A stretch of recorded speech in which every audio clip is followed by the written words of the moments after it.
Adam McKay was honored with a star on the Hollywood Walk of Fame during an unveiling ceremony that was held on Thursday. The Don't Look Up director, 53, beamed with pride while posing for several photos with longtime friends Sarah Silverman and John C. Reilly. Notably absent from the ceremony was McKay's former collaborator Will Ferrell, who famously fell out with the filmmaker regarding a role in the forthcoming HBO series Winning Time. McKay kept it formal during the unveiling ceremony, as he opted for a black suit and matching pants with a patterned tie. Reilly, 56, also wore a suit and donned a light beige hat while celebrating his friend's achievement. Silverman donned a light brown corduroy jacket on top of a white shirt, tie and vest at the event. The 51-year-old comedian also rocked a set of slightly distressed jeans and white sneakers while addressing the assembled crowd. McKay began his career in the entertainment industry by serving as one of Saturday Night Live's writers in the late 1990s.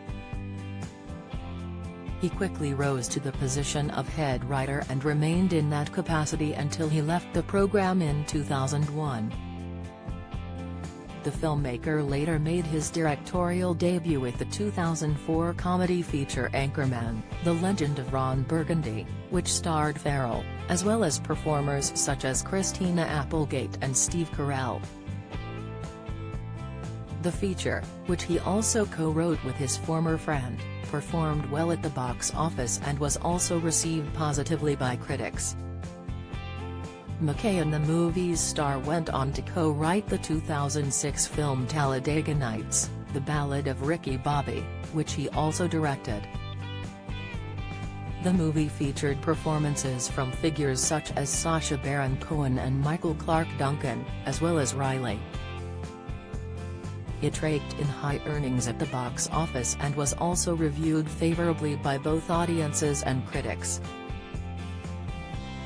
McKay and Ferrell went on to collaborate on several further projects, including Step Brothers and The Other Guys, and Reilly also co-starred in the former of the two. The pair later worked on a sequel to Anchorman, which was released to positive reviews in 2013. In addition to directing, the filmmaker has served as a producer on numerous other projects over the length of his career.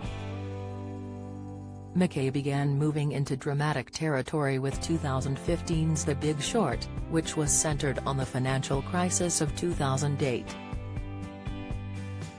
He continued on this trend with 2018's Vice, which offered a satirical take on the life and career of former Vice President Dick Cheney. The filmmaker was later put up for the Academy Award for Best Director for his work on the satirical feature. His most recent feature, Don't Look Up, featured performances from an ensemble cast and was released this past December. The movie was centered on a pair of astronomers attempting to warn an apathetic world about a potentially apocalypse-triggering comet heading directly for Earth. The film was met with mixed reviews upon its release, with many critics praising the performances of its cast and casting doubt on the seriousness of the satirical elements. Despite the criticism, Don't Look Up has received nominations for several awards, including the Oscar for Best Picture, which McKay would potentially share with producer Kevin Messick. The filmmaker has also been put up for Best Original Screenplay, which he would share with David Sirota.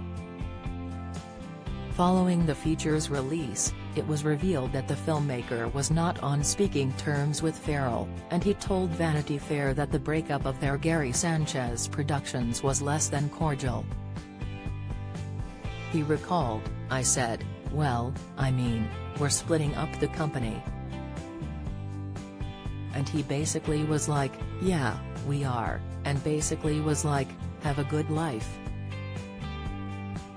McKay then expressed that he instantly realized that his former friend had effectively cut ties with him, which was a hard thing to understand. "I'm like, fug, "Farrell's never going to talk to me again." "So it ended not well," he said.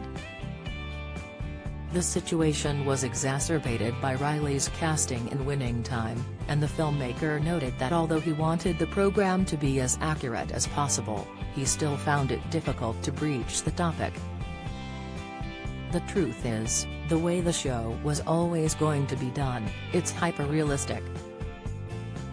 It was a bit of a hard discussion," he said.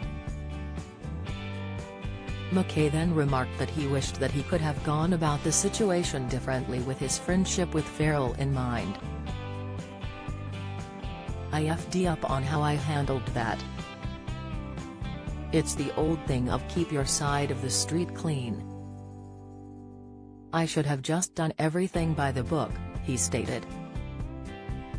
The filmmaker did point out, however, that although he did attempt to mend fences with his former friend, he still remembered offensive comments that were made regarding him in the past.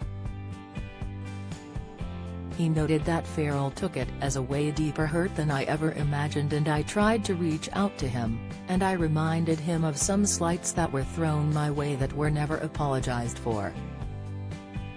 McKay concluded by noting that he may have identified why his relationship with Farrell ended and expressed that things may have gone differently had he checked himself sooner.